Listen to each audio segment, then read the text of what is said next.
Bueno, la saludo a todas y a todos. Vamos a comenzar. Traemos un retraso que me dicen ya como de 1 hora en el programa. Entonces vamos a comenzar ya nuestro siguiente panel, que trata sobre estadísticas sobre tiempo y trabajo no remunerado. El tema de estadísticas de tiempo y trabajo no remunerado es un tema que nos ha estado preocupando y ocupando ya por muchos años.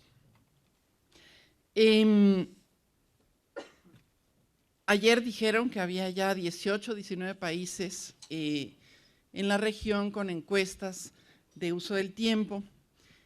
Y bueno, a la luz de los indicadores de desarrollo sostenible, tenemos la meta, el objetivo 5.4, que trata específicamente de reconocer y valorar los cuidados no remunerados y el trabajo doméstico no remunerado mediante la prestación de servicios públicos, la provisión de infraestructuras y la formulación de políticas de protección social, así como mediante la promoción de la responsabilidad compartida en el hogar y la familia, según proceda en cada país. Entonces tenemos una meta específica sobre esto y hoy nos van a hablar del tema. Hay 2 mesas que tratan el tema. En esta primera sesión 4A vamos a contar con la participación de Nancy Folbre con los indicadores de trabajo remunerado, no remunerado y economía del cuidado. Ana Isabel Rojas nos va a hablar sobre la aprobación de la ley de la cuenta satélite de trabajo no remunerado en Costa Rica. Y Cici Larrea nos va a hablar de estadísticas de género y energía, que como ustedes verán después de escuchar su presentación, también tiene mucho que ver con el trabajo no remunerado. Entonces, presento en primer lugar a Nancy Folbre, profesora emérita de Economía de la Universidad de Massachusetts. Y bueno, como ya fue presentada en el panel anterior, entramos de lleno con tu presentación, Nancy. Gracias. Thank you very much. I am trying an experiment here. I will speak in English, but I made an effort to translate my PowerPoint into Spanish. And I'm sure I made some terrible, embarrassing mistakes. If there's something you don't understand, you just have to tell me. I did want to mention that I maintain a blog called Care Talk, and there's the URL there on the title page. And I write short pieces that have to do primarily with measurement and evaluation of care work. And I also invite guest blogs there. And I will definitely write a short piece about this conference and related themes, and might like to talk to some of you about perhaps writing a very short summary of your presentation as well. Okay, next slide. The important things I want you to know about me and my work are, first, that I've been involved for a very long time with the International Association for Feminist Economics. Secondly, I've spent a shocking amount of time analyzing the American Time Use Survey, which has been administered every year from 2003 to 2015, and is scheduled to continue. I do not think it is a great survey, but it does have some advantages, and I'm going to talk in particular about one feature of that survey that I think is particularly relevant to our discussion. Also, I have become quite active in the International Association for Research on Income and Wealth, which is kind of a global meeting every 2 years to discuss national income accounting measures. And I'm active there because I think it's a very important venue to promote measurement and valuation of unpaid work. And I would really like to encourage more participation from this group and from Latin America in general. at those meetings. I'm happy to tell you more about that if you're interested. Okay, next slide.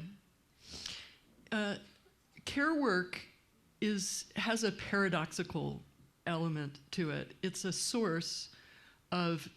very important source of social well-being, of personal satisfaction, but also of economic vulnerability. And I think that's kind of what we're trying to unpack, is that economic vulnerability aspect. Next slide. So I love this slogan, reconocer, reduir, redistribuir. It's exactly right. We can't just stop with recognition, and we also can't stop with just reducing it. We have to think about how we redistribute it, and not just between men and women, but also between the public sector and private families. It's a really key issue. Next slide. But that recognition part, reconocer, that is actually harder than it seems. It means we have to measure, we have to understand, and we also have to integrate it with other statistics. And I am going to make a case for more attention to integration with measures of income and other economic statistics. And my basic message is that time use surveys can help us a great deal, and that we've accomplished a great deal. We have all these great new surveys, and we have learned a lot, and we've made all this progress, but it's not quite enough. We still need to do more. Okay. I'm assuming that most of you know what time use surveys look like, but I love this picture. It's a particular picture of how everybody in a single country, this is actually based on Italian data from the 1990s, it shows you, I don't know, it just shows you that society itself is almost an organism with a daily rhythm that's actually remarkably similar across countries. So the way this figure works is that you start on the left-hand side at 4 a.m. in the morning, and you ask, what are most people doing at 4 a.m. in the morning? Most people are sleeping, okay? So in that graph, 100% is represented by the blue area. The blue area is sleep, okay? So what happens around 6 a.m. in the morning? People start waking up. So a small percentage of people go to work. Paid work is represented by the red area, and unpaid work is represented by the green area. And what happens as the morning progresses? More and more people go to work and start doing housework, right? And then in the middle of the day, people take a break for lunch. That white area in the graph, that is the percentage of people who are eating, okay? Then the percentage of people working increases, and then around 10 o'clock at night, everybody pretty much goes to sleep again, right? So what's really, I think, vivid in this graph is that the green area that represents non-market work is about the same size as the red area, which is paid work. So it's just a way of really illustrating this point that we've all agreed to, that unpaid work is actually quantitatively really, really important. Next slide. Time use surveys have grown at an exponential rate. There were 87 conducted in the first decade of the 21st century, and we're well on our way to an even faster number now. So that's an example of progress. Next slide.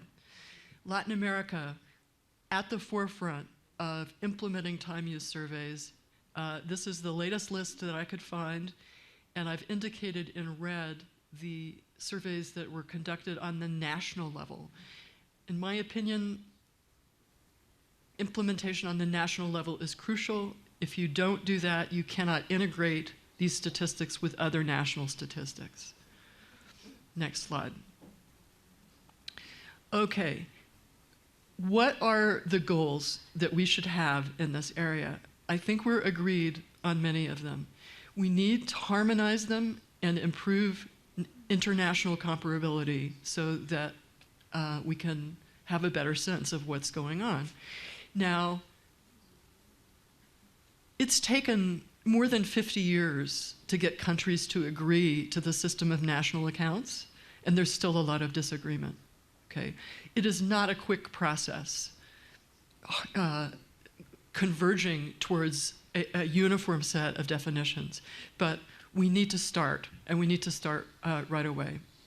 A second goal, in my opinion, we must start to combine time use surveys with surveys of income and consumption, because there are trade-offs between the two. If you earn, and we've seen those trade-offs, if you earn less market income, you have to do more non-market work. If you do less non-market work, you have to spend more money to buy substitutes, to outsource for that work. So this is a tremendous liability of the American Time Use Survey, as it doesn't include any links to data about consumption or household capital, although it does have links to income. Currently in Latin America, some surveys are integrated and some are not. I'm not going to spend time in my presentation on it, but I'm just going to tell you that, in my opinion, that's really a necessary next step.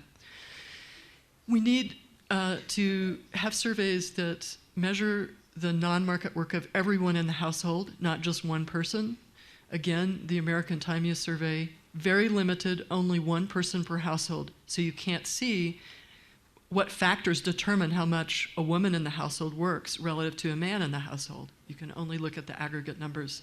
This is a very serious limitation. That we must include data regarding the community, the surrounding community, with measures of physical and social infrastructure, such as childcare provision, whether through the state or through the community. If we don't have those measures, we can't determine how provision of services reduces unpaid work. And yet now, a lot of our surveys don't have any data on that geographical variation in physical or social infrastructure. And then finally, we have to broaden our definition of the work of care. And I'm going to focus on that right now. I put it in red because I have some results from my own research that I think are particularly relevant to the current discussion. Next slide. What does care mean? Time use surveys from the very beginning were focused on activities. What were you doing? What did you do next? What did you do after that? Great, that's great. Activities are really important. But care is not always an activity. It is often a responsibility. There may be a 3-year-old child asleep in the next room. Are you caring for that child? Not actively. Do you have to be there in case the child wakes up? Absolutely. You are constrained. You cannot, it is again, it's impossible. You do not leave a young child alone, or a person who is sick or disabled, or a frail elderly person. There are many different names that can be used to describe this responsibility. Sometimes it's called supervisory time. Sometimes it's called being there, estar cerca. Sometimes it's called being on call, in llamada, available if somebody needs to reach you, okay? Now, this is not the same as a secondary activity or passive childcare, which is also coded as and treated as an activity. It's important to have measures of secondary activities, and I really like measures of passive care. I think one of the strengths of the Mexican survey, Time Use Survey, is it tries to get at passive care. But passive care is not the same thing as being on call. And we know from research on different Time Use surveys that the wording of the question is very important, and it can have very, very big effects on the outcome.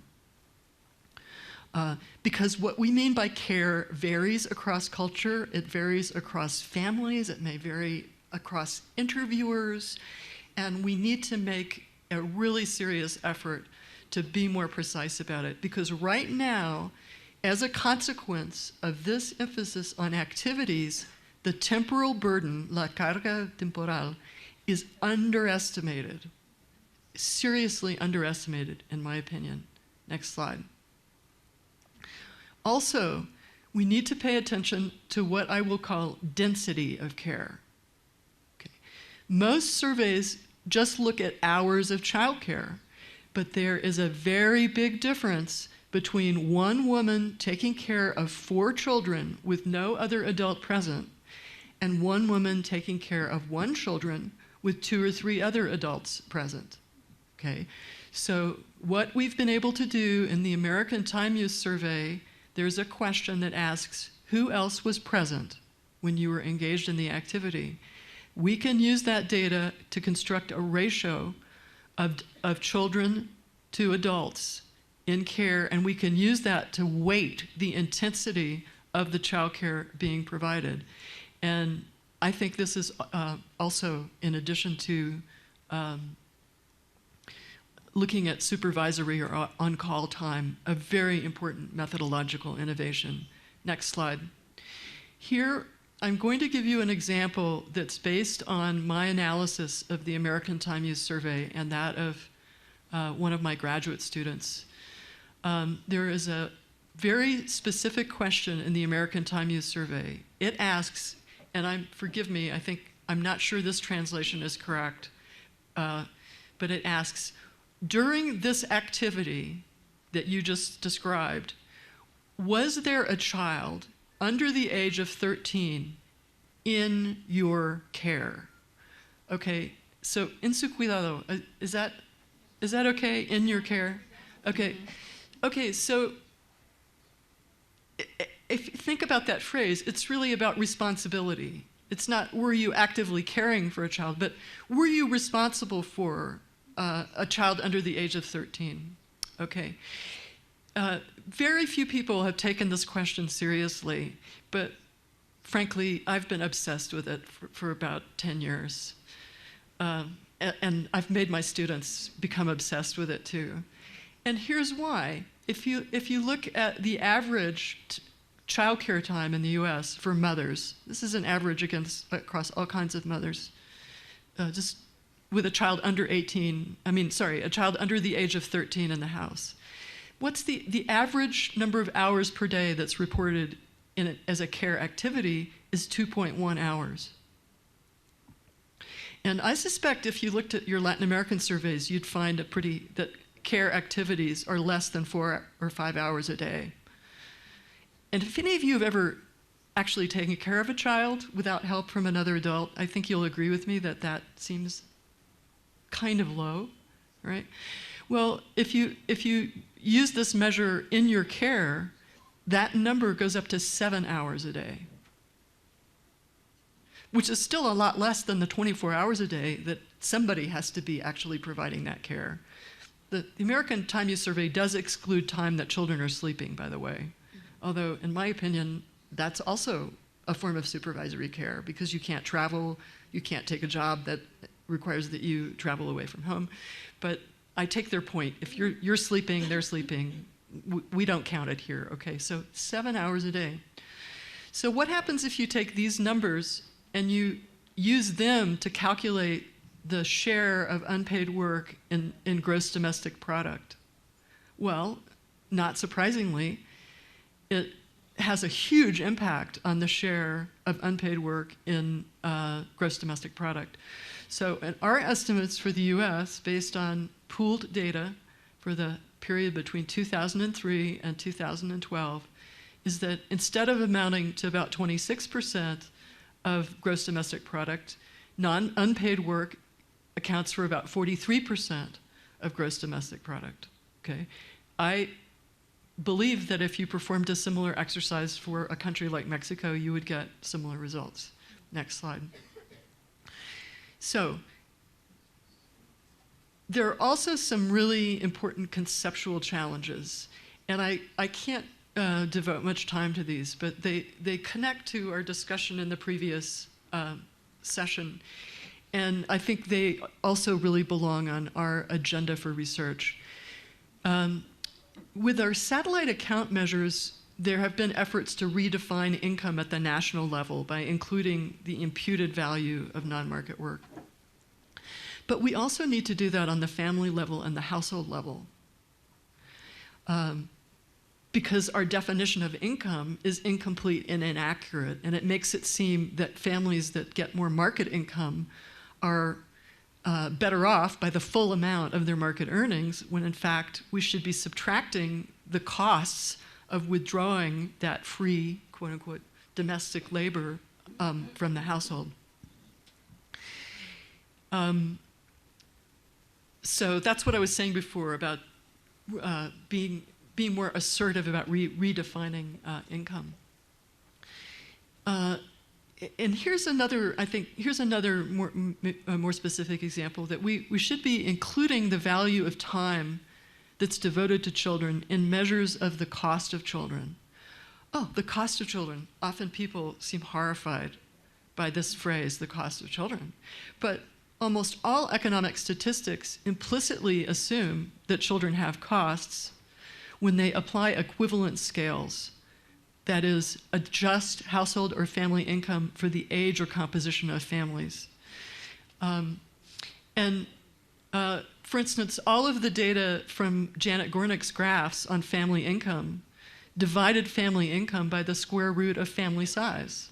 And that is a very, very standard adjustment across all countries because, of course, you have to make some adjustment if you're comparing the family income of families with different numbers and ages of people in them, right? But those equivalent scales, and I won't go into a lot of detail here, but I'm happy to discuss this further with you. Those equivalent scales treat children as though they cost much less than adults. They're much cheaper. So a household with 2 children in it doesn't really need that much more income, supposedly, to have the same standard of living as a household with 1 child or no children. And this is actually based on research like from the 19th century that children eat less than adults, right? A lot of poverty lines were influenced by the cost of food. But in today's world, the cost of food is very low compared to the cost of time. Children are more expensive than adults if you consider that somebody has to be paid to take care of them if there's not an adult staying at home with them. So, in my opinion, if we adjusted our equivalent scales to fully account for the true cost of children, we would see a tremendous increase in the incidence of poverty among families with children, including families with children maintained by women alone. And I think that could have very, very important policy implications. Next slide. Thanks.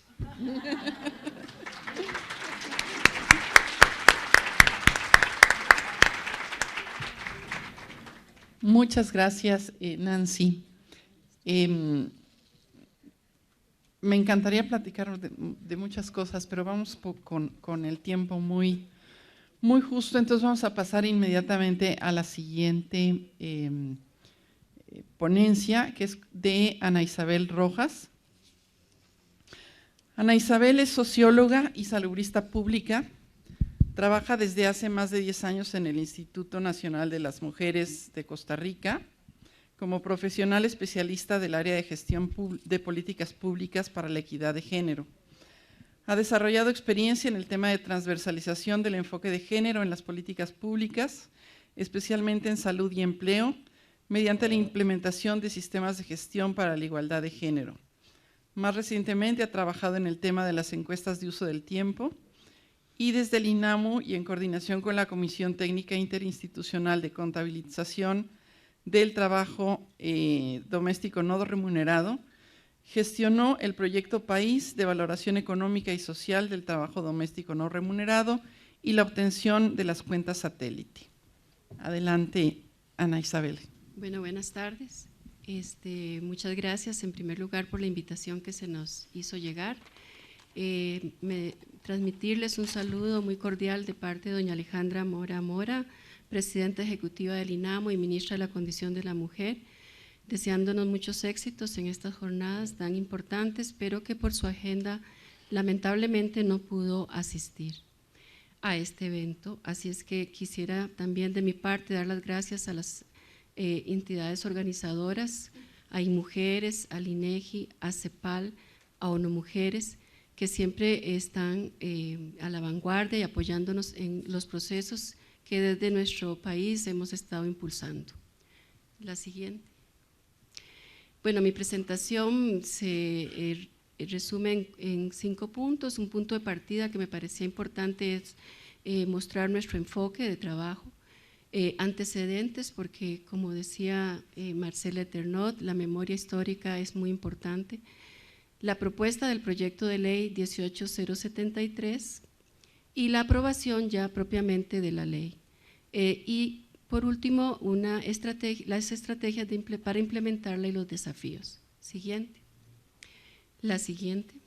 Nuestro enfoque orientador, como bien lo decía la compañera Ana Laura, siempre hemos mantenido desde que se iniciaron los trabajos para el reconocimiento y visibilización del trabajo no remunerado de las mujeres, un trabajo interinstitucional que comenzó desde el año 2000 y que está formado por distintas instituciones que hasta el día de hoy se mantienen.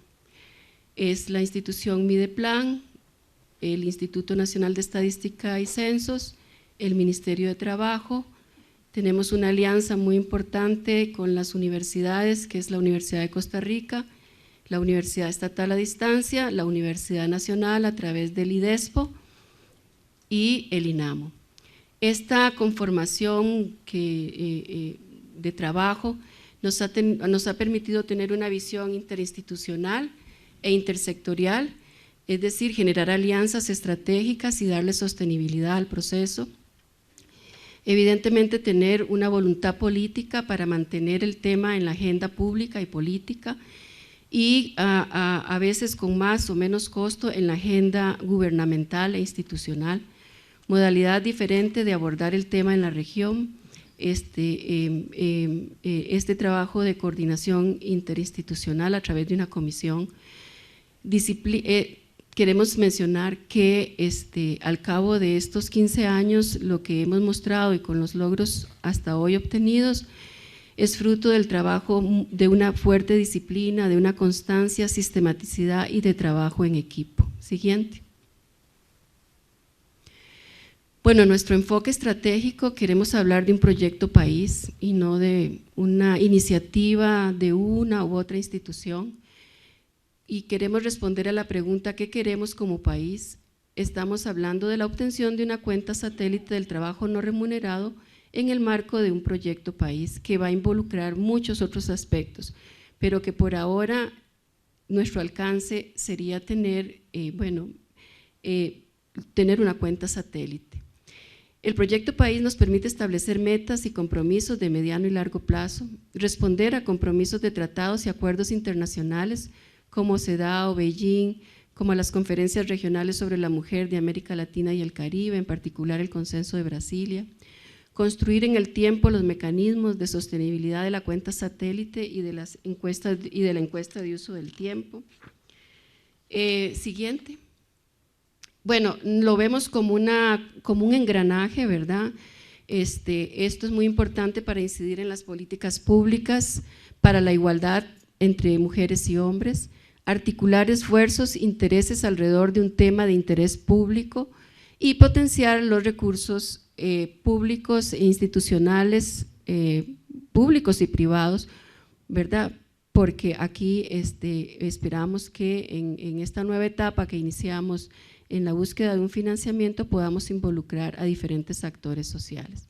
Siguiente.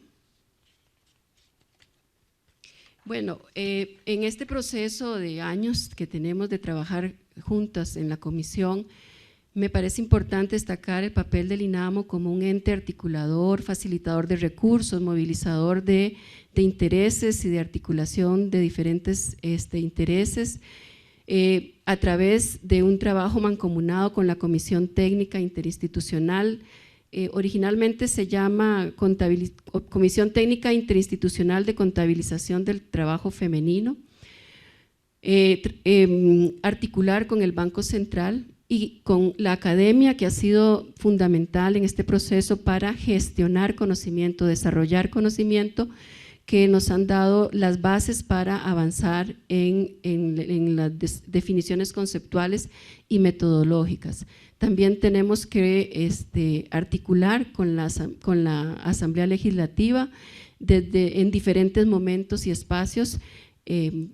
Hemos tenido un aporte muy importante de la Secretaría Técnica de Género de la Asamblea Legislativa, a través de la compañera Aide Fernández, que ha estado siempre detrás desde el ámbito de la Asamblea Legislativa, coordinando con el INAMU y con todos los entes que integran esta Comisión Técnica Interinstitucional. Entonces, lo vemos como se unen los esfuerzos para un objetivo común y está importante decir que el papel del INAMU a través de la ministra de la Condición de la Mujer ha sido muy importante. Esto le permite darle un estatus político y administrativo a todos nuestros proyectos de mayor envergadura y nos da la posibilidad de establecer un diálogo más contundente sobre esta temática. Siguiente. Entonces, sobre los antecedentes, el camino recorrido hacia la valoración económica del trabajo no remunerado. La siguiente. Yo les voy a presentar unas cuantas láminas, pero con el fin de que miremos en el tiempo, digamos, cómo nos hemos ido configurando y avanzando. En el 2000, como les decía, se conforma la Comisión Técnica Interinstitucional. Ya para el 2004 tiene la posibilidad de hacer una primera aproximación de una medición, digamos, del trabajo no remunerado a través de la aplicación de un módulo de uso del tiempo adherido a la Encuesta Nacional de Hogares de Propósitos Múltiples. Producto de este esfuerzo se tiene una sistematización de todo el proceso metodológico como resultados, análisis de los resultados de la aplicación del módulo desde el punto de vista de las estadísticas que produjo esta información. Esta sistematización ha sido fundamental, primero porque a veces nos cuesta mucho ir sistematizando y reconstruyendo los avances que hemos tenido. Entonces, esta etapa de trabajo de la comisión ha sido muy importante y se ve reflejada en un documento publicado en esa época. Posteriormente, del 2010 al 2011, comienza una etapa importante de firma, empieza con una firma de un convenio entre el INAMU y la Universidad Nacional a través del Instituto de Estudios de Población, el IDESPO, de la Universidad Nacional, que permite hacer, digamos, toda la parte del diseño y marco conceptual de lo que sería la encuesta de uso del tiempo y todo el operativo para el trabajo de campo en la gran área metropolitana. En esta ocasión, el INAMU transfiere una cantidad importante de recursos financieros, los cuales nunca fueron suficientes, sino fue que el trabajo mancomunado de todas las instituciones que conforman la comisión, que se logra salir adelante con el operativo de campo, con toda la etapa posterior de análisis, en donde todas las compañeras y las instituciones aportaron su conocimiento, experiencia, horas de trabajo, recursos de las instituciones como vehículos, choferes, impresión de papelería, etcétera. Fue así como, capacitaciones a los equipos de encuestadores en género para que se pudieran apropiar de manera adecuada del cuestionario. Entonces, muy importante fue que esta acción se diera como un decreto ejecutivo y se estableciera de interés público. Eso nos permitió mayor agilidad en los trámites de aporte de las instituciones y hacia lo externo con la población para poder divulgar que se iba a hacer esta encuesta y que iban a llegar a sus casas a hacer una serie de preguntas. Bueno, hubo la etapa de procesamiento de los datos y la obtención de la base de datos. También se han hecho esfuerzos porque se incluyan preguntas sobre trabajo no remunerado en la encuesta nacional de hogares, que justamente a partir del 2010 cambia su metodología. Y en esa época también, en el 2011, se presenta el proyecto de ley 18073. La siguiente, por favor. En el 2012, bueno, hubo la presentación, ya una vez obtenidos los resultados de la encuesta de uso del tiempo de la Gran Área Metropolitana, se hizo una presentación formal, un encuentro internacional apoyadas por la CEPAL, en coordinación con la CEPAL y la Comisión Técnica Interinstitucional. Algunas de las personas que están aquí nos acompañaron en ese evento. Fue muy importante porque, bueno, hubo divulgación a través de los medios de comunicación y tuvimos, bueno, importantes alianzas, no a partir de ese momento, pero sí fortalecidas con la CEPAL. Pero también se inicia la relación con representantes del Banco Central, que en Costa Rica son los que llevan a cabo las cuentas nacionales. Y son actores muy estratégicos para el tema de las cuentas satélites. Entonces, desde esa época se iniciaron los diálogos, la incidencia política con el Banco Central. En el 2013 ya se ha trabajado mucho en artículos para revistas por parte de algunas de las integrantes de la comisión, especialmente de la Universidad Nacional, del INEC, de la Universidad Estatal a Distancia. Han ya hecho artículos de revista que han sido aceptados en revistas internacionales de renombre internacional de la área de ciencias sociales.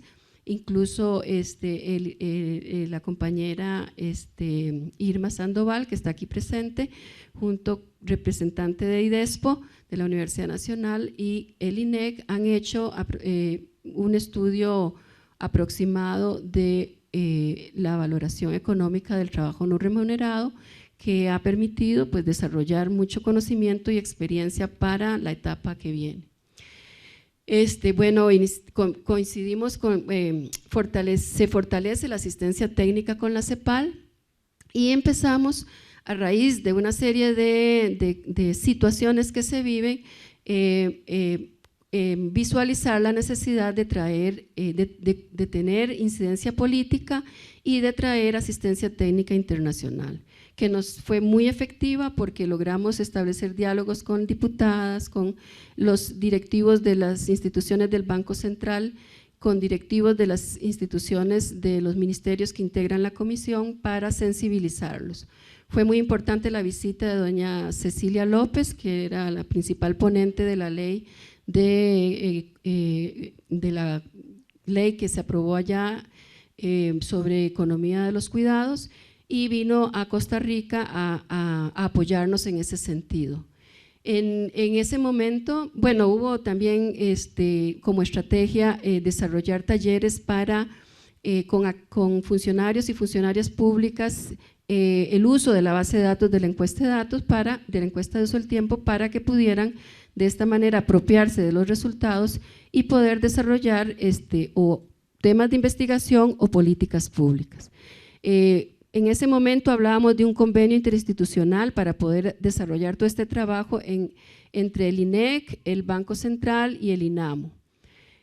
Esto provocó varias tensiones porque no había realmente claridad. Se nos decía de que el INAMU tenía que apropiarse, institucionalizar la metodología, pero sin embargo veíamos que todo este ámbito por rectoría del INEC le correspondía al INEC. Entonces se generaron diálogos muy interesantes que perfilaron una ruta crítica, en el sentido de que nos faltaba mayor discusión y mayor análisis sobre el tema de cómo abordar la situación. Continuamos entonces en ese sentido creando esas condiciones conceptuales y metodológicas para poder tener mayor claridad y articular nuestros esfuerzos de mejor manera. Continuamos con la asistencia técnica internacional. Para esto nos ha acompañado la doctora Mercedes Pedrero, y la licenciada Rosa Licea García, que fueron claves, ¿verdad?, en este proceso en el 2014, también de diálogo con las autoridades políticas. Fue muy importante la incidencia que ellas hicieron, junto con la ministra de la Condición de la Mujer, junto con la gerenta del INEC y con las autoridades de la Universidad Nacional, para poder abrir más camino y abrir más espacio en la Asamblea Legislativa, que bueno, en buena hora hoy ya tenemos aprobada la ley. Hubo un encuentro internacional para el intercambio de experiencias en encuestas de uso del tiempo y valoración económica del trabajo no remunerado, con la participación de Colombia, México, Ecuador, Guatemala, España, y la CEPAL también nos acompañó. El papel de España fue muy importante con doña María Ángeles Durán. Es decir, fuimos creando las condiciones a lo largo del 2013 y 2014 para que pudiéramos llegar a tomar decisiones claras sobre cómo íbamos a avanzar en este proceso y establecer alianzas también con otras entidades como el Estado de la Nación, que es una entidad muy respetada en el país, que rinde informes anualmente sobre el Estado de la Nación, y otras entidades como el Centro Centroamericano de Población de la Universidad de Costa Rica. Nos han permitido hacer estas alianzas con estas entidades, y al final entonces el camino que hemos tomado es un convenio tripartito después de varios análisis y de valorar cuál ha sido la experiencia de Costa Rica con el apoyo de la asistencia técnica de México. Decidimos hacer un convenio entre el INAMU, el INEC y la Universidad Nacional, de tal suerte que todo el bagaje de conocimiento que ha generado a través de estas encuestas bajo la coordinación de la Universidad Nacional pudiera ser transferido al INEC y ahí empezar a apropiarse de estas metodologías. Siguiente. Bueno, en el 2015 estamos ya con la aprobación del proyecto. Un mes después firmamos el convenio tripartito, después de varios meses de negociación entre las instituciones y de trámites administrativos en cada una de las instituciones. Esto nos permite cambiar de estrategia. Como les decía antes, estábamos incluyendo al Banco Central. En esta etapa no está el Banco Central, sin embargo, dentro del convenio se dice que es un aliado estratégico, pues por su papel de que va a orientar desde el punto de vista metodológico toda la cuenta satélite, teniendo como amparo el sistema de cuentas nacionales, la metodología de cuentas nacionales. Bueno, aparece a partir de este proyecto de ley, hay toda una difusión de los medios de comunicación que también generó bastantes comentarios sobre la aprobación del proyecto de ley, que cuánto se le iba a pagar a las amas de casa.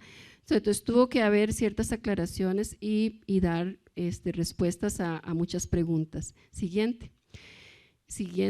Bueno, acá son unas filminas rápidas sobre la ruta que siguió el proyecto. Ingresa en el 2011 al plenario.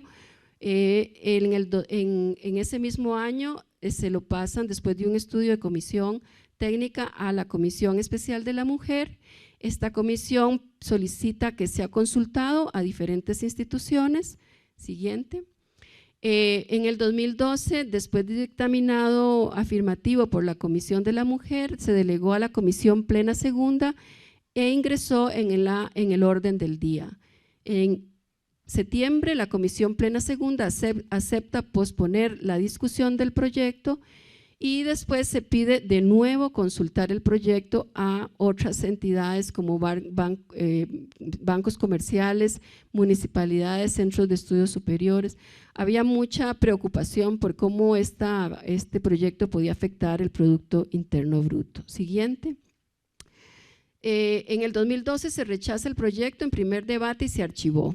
En el 2013 el proyecto está abocado, es decir, que se suspende de su conocimiento. Esto puede durar 4 meses y más. Y en el 2014 lo vuelven levantan la cláusula de abocación y se pide que sea revisado por el Banco Central. Se pide el criterio, el Banco Central da un texto sustitutivo ahí es muy importante porque el banco antes decía no voy con este proyecto de ley tal como está redactado. Entonces en esta ocasión ellos hacen un texto sustitutivo el cual es revisado por las diferentes instituciones y aceptado y por lo tanto aprobado para que se incluya en el proyecto de ley. Siguiente. Entonces lo importante de este proceso es que bueno, en el marco de la Comisión Técnica Interinstitucional siempre continuamos sistemáticamente trabajando y hasta llegar a alcanzar una ruta crítica. Pero también había el proceso de incidencia política para lograr la aprobación del proyecto de ley. Siguiente. El siguiente.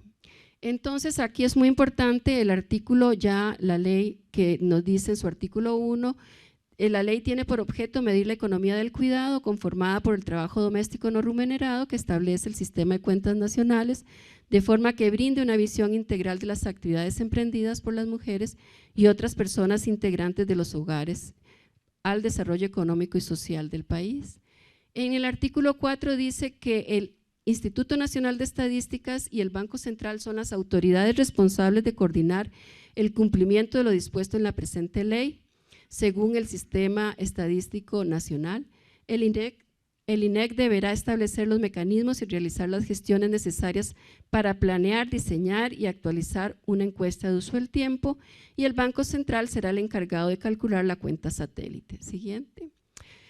Para la implementación de la ley, en el artículo 5 se dice que el INEC y el Banco Central velarán y garantizarán la inclusión de los resultados de la encuesta en la cuenta satélite del trabajo no remunerado y que una vez aplicada la primera encuesta se deberá garantizar su frecuencia de manera continua conforme al periodo que defina el INEC como autoridad responsable.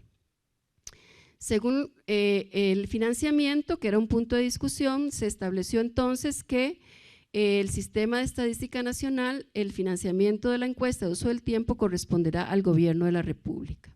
Siguiente. Con respecto al seguimiento vigilancia, se estableció que el Instituto Nacional de las Mujeres coordinará una mesa de trabajo con la participación de los entes de control, academia y coadyuvará en el proceso de implementación de la encuesta. El 8 dice que la Asamblea Legislativa, la Hacienda, Mideplan, Contraloría General de la República y otros entes que participan en la preparación, seguimiento y control de presupuesto, así como en el estudio de la economía,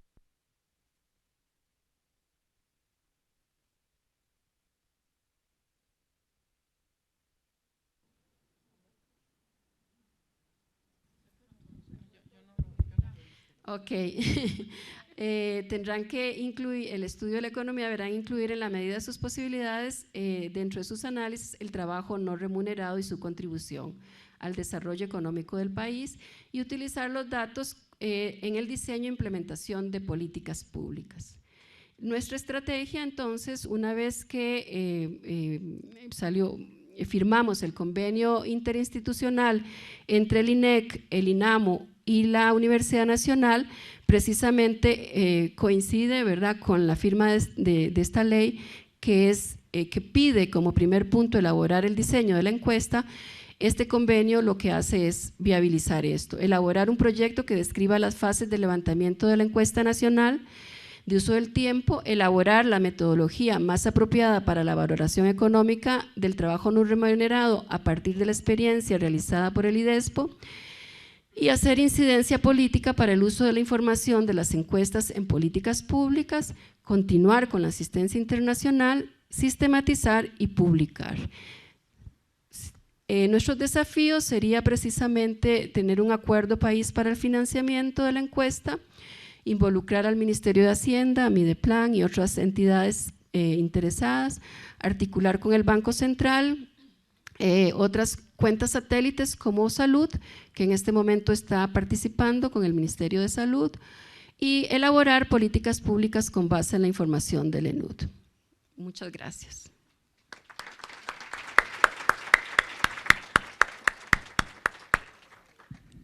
Muchas gracias, Ana Isabel. Es muy,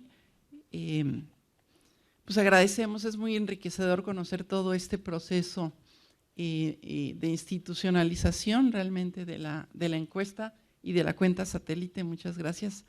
muy enriquecedor para todos los países que estamos aquí. Doy la palabra ahora a Sisi Larrea. Ella nos va a hablar de las estadísticas de género y energía. Sisi es máster en género y desarrollo de la Facultad Latinoamericana de Ciencias Sociales, Flaxo, y licenciada en antropología de la Pontificia Universidad Católica del Ecuador. Cuenta con más de 20 años de experiencia y trabajo en el campo de la investigación y la gestión de la perspectiva de género y los principios de igualdad, mediante asesoría en políticas de género al sector estatal y en proyectos de desarrollo local, rural y nacional, tanto a nivel de Ecuador como en varios países de América Latina. Es especialista en desarrollo y estrategias de reducción de la pobreza, derechos económicos, sociales y ambientales de las mujeres. Su experiencia laboral la ha llevado adelante mediante consultorías para instituciones del Estado, la cooperación internacional y el Sistema de Naciones Unidas y la coordinación de proyectos en el sistema, y ONGs internacionales. Cuenta con una amplia experiencia y conocimiento de la realidad política y social de los sectores campesinos, indígenas, originarios y de la situación de las mujeres diversas en varios países de la región. Es asesora desde el 2012 de OLADE en el tema de género y energía como especialista en transversalización del enfoque en los países de OLADE. Adelante, Sisi, gracias. Gracias. Bueno, buenas tardes y muchas gracias por la oportunidad de poner este tema que es bastante nuevo para el tema tanto de estadísticas cuanto de género. Yo creo que es un reto bastante interesante, pero creo que el espacio de presentarlo justamente ahora es como, digamos, abrir una nueva ventana para poder trabajar estos temas con los y las especialistas en estadísticas. Yo creo que el escenario es como bastante privilegiado en ese sentido. Voy a intentar compartir un poco cómo estamos trabajando, cómo lo vinculamos este tema, cómo estamos viéndolo desde OLADE. Si pasamos por favor a la siguiente. Yo esta lámina normalmente no la incluyo, pero en el sector energético, porque todo el mundo conoce qué es OLADE. Pero en este caso me parece que no tanto. OLADE es un organismo intergubernamental. Nosotros tenemos 27 países miembros de América Latina y el Caribe. Y bueno, la misión de OLADE es lo que determinó, además lo que se determina siempre por parte de los países miembros es promover el tema de la integración, el desarrollo sostenible, la seguridad energética, y nuestra misión fundamental es trabajar desde el apoyo técnico, ¿no? Entonces, en ese sentido si pasamos a la siguiente, en ese sentido es que estamos trabajando también con género. El tema empieza en el 2012 con el apoyo de un programa grande de la cooperación canadiense. A través de la cooperación canadiense se promueve que desde OLADE y los países miembros empiecen a incorporar el tema, que no existía. O se habían, a nivel gubernamental estoy diciendo, ¿no? O se había trabajado de alguna manera muy, muy aislada. Entonces empieza el proyecto que se llama, como ustedes lo ven ahí, el desarrollo de la equidad de género en la toma de decisiones en el sector energético. El por qué equidad y no igualdad es todo un debate grande que si quieren después lo conversamos porque me puede llevar los 20 minutos, entonces no quiero entrar ahí. Pero a partir del tema del proyecto, nosotros empezamos a trabajar una estrategia, porque una estrategia para la Secretaría Permanente. Nosotros no podíamos decir que es una estrategia de los países, porque los países son autónomos en lo que tiene que ver con la rectoría de sus políticas, pero sí una estrategia para promover desde la Secretaría Ejecutiva el tema. Entonces se trabajó una estrategia, si la pasamos, basada en una serie de cosas que hicimos antes. Ustedes conocen, cuando hacemos proyectos tenemos que hacer líneas bases, tenemos que hacer de alguna manera tener un diagnóstico, y más aún en este tema que era totalmente nuevo. Entonces, bueno, se hizo una línea base, se hizo un estado de situación donde pudimos ver varias cosas que constatamos. En resumen, más o menos lo que les puse aquí, estas son de las pocas láminas que tienen muchas palabras en realidad. Primero, se constató que existe poco o nulo personal formado. En el sector energético estoy hablando, ¿no? Personal formado en el tema de género. ¿sí? Que el sector de renovables es donde más habían iniciativas o estudios o algún tipo de proyectos, y en el tema de renovables mucho más relacionado con todo lo que tiene que ver con la cocción de alimentos, y ahí habían entrado a trabajar con las mujeres porque en su mayoría son las que preparan los alimentos, y especialmente en proyectos rurales. Entonces están todos esos proyectos que ustedes habrán oído de las cocinas mejoradas, los ecofogones, etcétera, para mejorar el consumo de leña. Entonces, eso es lo que más encontramos en nuestra línea base. Y mucho menos en el tema de hidrocarburos y electricidad, que son temas más duros, que lo llamamos de alguna manera, ¿no? Como más fuertes y mucho más pesados en los países por la cantidad de energía que proporcionan.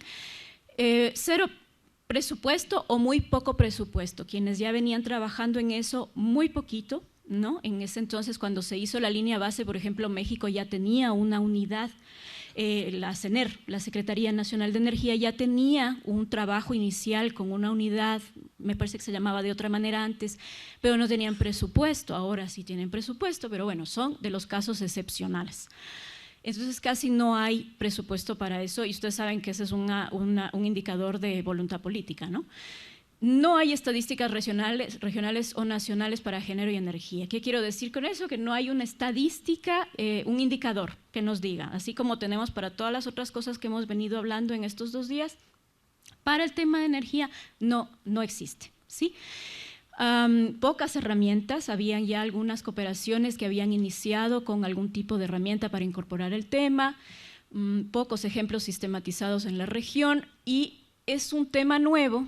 Era y sigue siendo un tema nuevo para muchos, y de prioridad y de poca prioridad para algunos sectores. Es un sector masculino, mayoritariamente masculino, ¿no es cierto? Nosotros trabajamos con ingenieros eléctricos, digo ingenieros en masculino porque la mayoría son hombres. Y lo que encontramos también es que es un espacio como muy poco amigable para las mujeres en algunos casos. O sea, el tema, por ejemplo, hidrocarburos, sí hay problemas de acoso laboral, acoso sexual, lamentablemente también. El tema de destinar, digamos, las tareas más administrativas, por ejemplo, a las mujeres y no tanto las técnicas. Eso es lo que sucede en el sector energético, y hay muchas resistencias en los países al ser considerado el tema energético como meramente técnico. Se considera en muchos países como que la energía es género neutral, ¿sí? Que no tiene nada que ver con el género, con los roles de género, y esto ¿por qué tengo que combinarlo ahora? Porque es lo que te mencionan mucho, ¿no? Entonces es un tema de resistencia. Y lo que se ve también es que hay mujeres, digamos que las mujeres tienen poco acceso a tecnologías y medios modernos, en este caso del sector energético, y es por ahí por donde tenemos que ir hacia las soluciones con el tema, y si hablamos todo el tema del trabajo doméstico no remunerado y el remunerado también, ¿no? Y bueno, en general las mujeres están fuera de las tomas de decisiones políticas, por eso la estrategia un poco lo que hace es promover ese espacio, ¿no? Para que estén en el espacio donde se diseñan las políticas nacionales o las políticas locales también. Y bueno, un tema general, ¿no? Es que las políticas energéticas impulsadas por los países suelen dirigirse más hacia el suministro de energía, es decir, cuánto está cubierto y cuánto me falta, ¿no? Es decir, cuál es el déficit energético, y no lo ven de manera integral, no siempre lo ven de manera integral con las otras variables que tienen que ver con pobreza, etcétera, ¿no? Si pasamos, por favor. Entonces, bueno, la estrategia un poco, esto solamente para que entendamos por qué estamos haciendo las cosas que hacemos, tiene 4 puntos claves, que son el compromiso, lograr el compromiso político en el sector energético, trabajar el tema de herramientas, porque no existía un manual en inglés para la realidad asiática y africana, pero no para nuestra realidad latinoamericana y del Caribe. Y la investigación y generación de conocimiento, porque lo que no se ve, lo que no se sistematiza, pues no, como decíamos ayer, no se hace tan bien, ¿no? Y el tema de las alianzas estratégicas es clave, y por eso el que yo esté aquí es el ejemplo también de una alianza estratégica. Nosotros trabajamos muchísimo con varias de las entidades del sistema, desde el tema género hasta el tema energético, y el tema ambiental, ¿no? Porque tenemos que ir haciendo como una triangulación en un tema específicamente tan fuerte como este y complejo, ¿no? Seguimos. Entonces, bueno, trabajamos, tenemos ese manual que ustedes ven ahí la foto, que es una herramienta que tiene 4 módulos. La herramienta es para quienes hacen, o sea, los gestores y las gestoras de la política pública y, bueno, también quienes trabajan en proyectos para incorporar género en sus proyectos políticas o a nivel institucional. Entonces, pero desde la mirada de la energía, ¿no? Y el tema de institucionalización es muy interesante porque ya existían muy poquitas, digamos, unidades o comisiones de género, se llaman de diferente manera en los países. Trabajamos con 27 países, recordemos, entonces la estructura es muy diversa, ¿no? Nuestra contraparte natural es los ministerios de energía o la Secretaría de Energía, como se llama en cada país. Pero el tema de la institucionalización es una cosa bien interesante porque fue surgiendo un poco con este proceso. Entonces, ahorita hay varias unidades o comisiones de género dentro del Ministerio de Energía, con todas las dificultades que puedan tener, ¿no? Poco presupuesto, falta de presupuesto, bueno, una serie de cosas, falta de herramientas también, a veces el cambio de personal también afecta. Entonces, bueno, la asistencia técnica es a través de estos espacios. Sigamos. Si se están preguntando, esta yo no la pongo mucho, pero si se están preguntando cómo se relaciona esto y por qué es que lo vinculamos, ¿no es cierto? Para nosotros lo que empezamos diciendo es que el tema de energía, si nosotros vemos muy sencillamente los conceptos, hay un montón de conceptos en toda la bibliografía energética. La energía es un componente esencial de la vida diaria, ¿no es cierto? Y por ahí empezamos a relacionarlo, ¿no? Por la movilidad física, para el tema motriz, la preparación de alimentos, que es clave en este tema para nosotros, y la manufactura, es decir, todo lo que tú inviertes de tu energía metabólica, ¿no es cierto?, del cuerpo, para poder transformar y crear una serie de recursos que te van a permitir a ti mejorar tu calidad de vida, por ejemplo.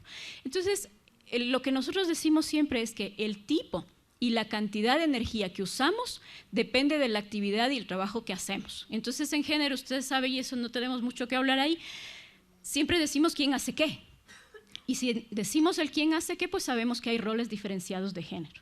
Las mujeres y los hombres no hacemos lo mismo. Hay una serie de patrones y estructura cultural, social y política que establece que hacemos roles diferenciados y no necesariamente justos, ¿no es cierto?, como hemos visto en estos días con todo el tema de estadísticas. En ese sentido, lo que vemos es que las mujeres son principales usuarias de la energía. Y ahí el tema es que tanto en tareas productivas como tareas domésticas no remuneradas, todo el tema de la reproducción, etcétera, están presentes y hacen un uso de la energía. Por lo tanto, tienen que aplicarse enfoque de género y en el análisis para ver esa desigualdad, dónde están, porque están ausentes además en el tema energético, y todo lo que tiene que ver con las soluciones energéticas tienen que ser diferenciadas, tanto la capacitación como el conocimiento, como la tecnología que se aplica. Sigamos. Nosotros vinculamos este tema, estos dos conceptos claves. Usamos el concepto de pobreza energética. Es un concepto que se usa mucho en energía y lo vinculamos con el concepto de pobreza energética que utiliza la Agencia Internacional de Energía. Nos hemos agarrado de ahí, de ese concepto para trabajar lo de género, porque la AIE dice que la pobreza energética, o define la pobreza energética como la incapacidad de cocinar con combustibles de cocción modernos y la ausencia de un mínimo esencial de iluminación eléctrica para leer o para otras actividades productivas y del hogar al ponerse el sol. Me parece que solo oyendo el concepto nos damos cuenta que tiene que ver mucho con las estadísticas que estamos conversando acá, ¿no? Y todo el tema del uso del tiempo. Pasamos. Estas son solamente datos estadísticos de cómo se mide la pobreza energética y cómo nosotros vinculamos. Hay un tema muy importante de ver cuál es la carencia al acceso a la electricidad, cuántas millones de personas utilizan biomasa, otros combustibles tradicionales para cocinar, y ahí tiene que ver muchísimo con las mujeres, que son quienes utilizan ese tipo de combustibles. Y bueno, estos son estadísticas regionales. Estos son los indicadores que usamos indirectamente porque no tenemos indicadores específicos. ¿ya? Nosotras utilizamos muchísimo las estadísticas de pobreza, las estadísticas regionales, que ahora estoy viendo que aquí hay como diferencias un poco en estos números, de cuántas horas, ¿no es cierto?, todo el tema del uso del tiempo, de cuántas horas tienen que dedicar las mujeres a nivel rural para realizar las tareas a ellas encomendadas versus las horas de los hombres. Nos sirve muchísimo y realmente estas estadísticas golpean mucho cuando hablamos en el sector energético. Ustedes conocen que ese es el valor de la estadística además, ¿no es cierto?, que nos pone una película clara de qué es lo que está pasando. Utilizamos eso, utilizamos el tema de la brecha salarial, utilizamos mucho el tema de las mujeres en políticas también para demostrar cómo también están fuera de los espacios de decisión, y también a nivel el tema de jefatura femenina, que es todo un debate ahora, pero nos parece muy interesante porque a partir de eso se hacen algunos indicadores, ¿no? Y violencia de género, por supuesto. Pasemos. Esto ya llego a la parte de, sí estoy cerrando, justo esta es la parte que quería enseñarles de cómo estamos trabajando un poco el tema de indicadores. Esto está en el manual y se utiliza muchísimo para los proyectos estatales, se les sugiere que utilicen este tipo de indicadores. Nosotros clasificamos una serie de tipos de energía, ¿no es cierto? Pero hay una serie de cosas que son como claves, exacto, esta es la que quería que viéramos. En tarifa y precios, por ejemplo, hay una cosa que se les sugiere mucho, los ministerios de energía siempre están determinando cuál es la política de tarifas, ¿no? Y en tarifas una cosa que también les estamos tratando de convencer y estamos empezando en este proceso es que la jefatura femenina puede ser, versus la masculina, puede ser un criterio también para determinar apoyos de tarifas subsidiadas, ¿no? Que es como clave, entrar en ese tema económico. Otro es también la segunda flecha que ustedes tienen ahí, que es el tema de cómo ha aumentado, ¿no?, el número de hogares pobres con jefatura femenina o masculina que logran modernizar el equipo eléctrico utilizando uno más eficiente, porque todo el tiempo estamos hablando de eso, de cómo incorporar una serie, de hecho hay países que tienen políticas para cambiar el sistema eléctrico, ¿no? Sigamos. Bueno, el desafío, esta es la última, el desafío más grande aquí es tener esas estadísticas regionales. Pasar de lo que hacemos a nivel de los proyectos, que podemos ver todos esos indicadores, en el manual hay muchísimos, yo solamente les enuncié aquí 2 o 3, pero cómo incluir en lo que son los balances energéticos.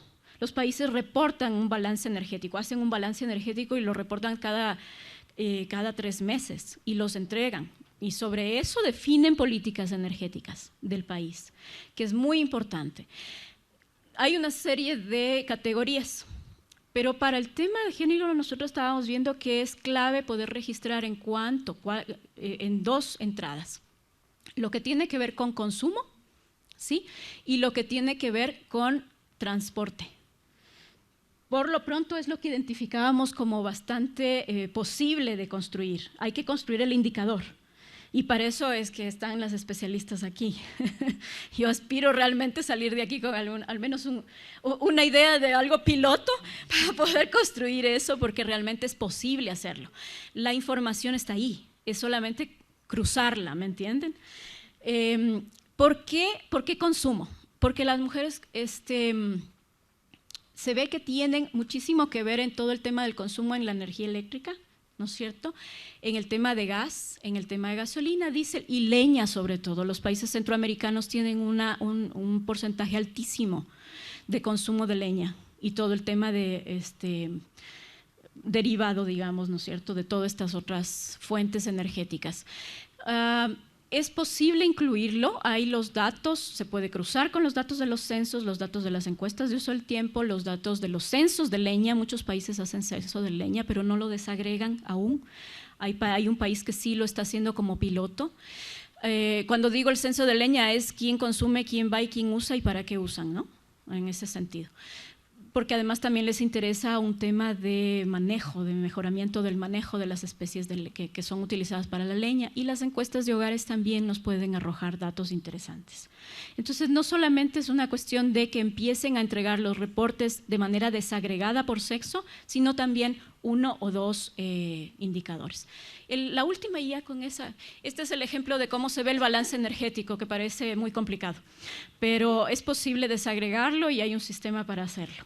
Y la última, y gracias, eso es, ahí está, la página web.